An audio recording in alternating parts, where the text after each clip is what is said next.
位伫中西区运河边的旧鱼市场，是老一辈台南人的共同回忆，见证了运河100年的历史。在2016年时，因为运河新全开发计划面临被拆除的危机，后来经过多方协调，才决定原地保留下来。为了将这个历史建筑活化再利用，市府邀请艺术团队进驻，将旧鱼市场的墙面设计成金光闪闪的渔火丰收的意象，希望成为台南市另外一个观光打卡的景点。请揭幕，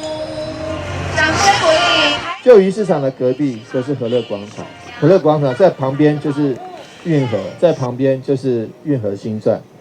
所以我想说，这一个观光的轴带，应该是好好的一个善加规划，应该是会变得非常非常漂亮的一个新的一个景点。负责策展的艺术家杨世义，嘛向大众解说伊的设计理念。市场它是一个收纳大海宝物的地方，然后把大海的宝藏带来我们的城市里。那虽然它已经停止营运，可是我们就很希望借由这些图像，来让大家记得他曾经在这里为我们的努力跟付出，然后也把丰收的喜悦跟年年有余的祝福，借由这个作品跟鱼市场一起呈现给大家。这个渔获丰收的这样的概念，希望能够带入到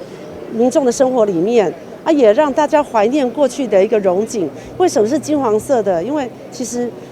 鱼市场都是点着黄色的光，然后渔获很多进来，也满足了这个台南地区大家的胃，那也满足了渔人他们的家庭的一个温饱。